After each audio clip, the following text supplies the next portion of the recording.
The Muslims have destroyed one of our town centers. The rest of the city is sure to fall.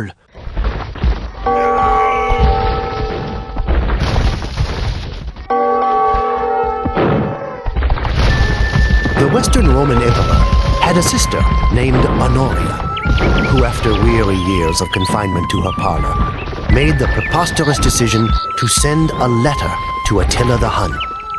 She asked him to marry her. One suspects Honoria did not know what she was getting into.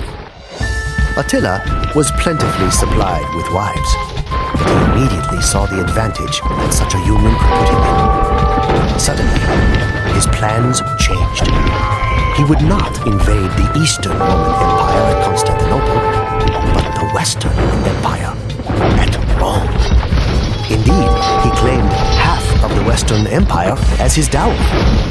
Attila sent the Huns to march across the Rhine River and made alliances with the other barbarian chieftains. Some, namely the Burgundians and Ostrogoths, joined the Hun Confederation, while others, such as the Visigoths, sought to seek Roman favor by opposing the Huns. When Attila entered Gaul, what we now call France, he could claim that he merely sought by force what was his by right of betrothal to Honoria.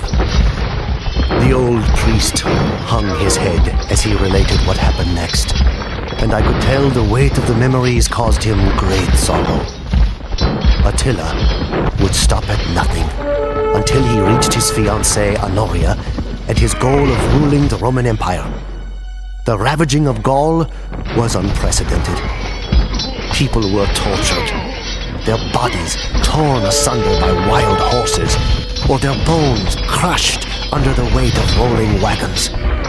Their unburied limbs were abandoned on the public roads as prey to dogs. Heads on stakes stretched from Gaul clear back to the Danube River, from whence the Huns had come. They lay siege to Orleans, for Attila had learned much of siegecraft since he had faced the walls of Constantinople. But as the Huns set to their fell task, a great cloud of dust appeared on the horizon. Aetius and the Roman army had come. And now, said Father Ramon, is where I entered the story. The battle between Hun and Roman was fought at the end of June 451. The Romans were commanded by Aetius, a brilliant and celebrated general who had been held hostage by Attila when he was a boy. Aetius knew Attila and knew the Hunnic ways. Since he had returned to the Western Empire, Aetius had done more than any man to keep Rome alive throughout the period of barbarian invasions. His army was not large enough to face Attila alone, so Aetius convinced tribes of the Alans and Visigoths to ally with him. Even though these dubious allies had a common hatred of the Huns, it was still a remarkable achievement on Aetius' part to have drawn them into an effective military relationship. The Huns were eager for battle. Attila's shamans looked at the entrails of cattle and the color of sheep bones and prophesied that the Huns would meet defeat on the Catalonian fields. However, they also foresaw that the commander of the opposing force would be killed. Attila must have thought this a fair trade, because he brought battle to Aetius and the Goths. Before blood was drawn, Attila stood before his assembled troops, clutching the sword of Mars in his fist. He told them, "It is a right of nature to glut the soul with vengeance. I shall hurl the first spear at the foe. If any man can stand at rest while Attila fights, he is a dead man." It was a catastrophic battle, one of the largest and greatest the world has ever seen. The stream was turned to a torrent by the rushing of blood. I pity those that were forced to slake their thirst from it. Cadavera vero innumera, the Romans said afterwards. Truly countless bodies. Perhaps 300,000 men were left dead on the Catalonian fields. It is said the ghosts of those killed continued to fight for several days.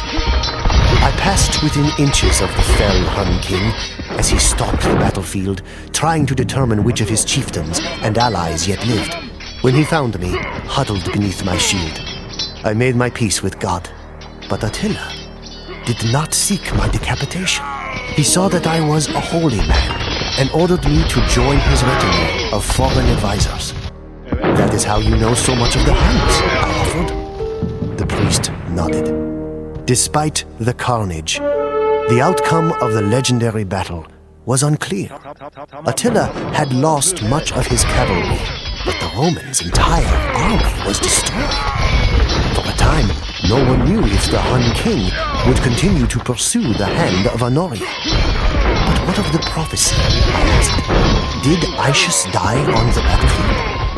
Nay, it was Theodoric the Goth, not Aetius, who died and fulfilled the prophecy. Aetius knew that if he utterly destroyed the Huns, then the Visigoths would have no need for a Roman alliance, and Rome would face yet another barbarian threat. And so, Aetius retired from military life, hoping that the outcome of the Catalonian fields would leave the Huns and Goths in a stalemate, hoping that he had done enough to save his empire. He had not. As far as Attila was concerned, Honoria was waiting with open arms in Rome. The very next year, partially recovered from his losses, Attila turned his attention to Italy. The Huns crossed over the Alps and moved down the Italian peninsula, launching another great invasion that terrorized the inhabitants of the Western Roman Empire. He meant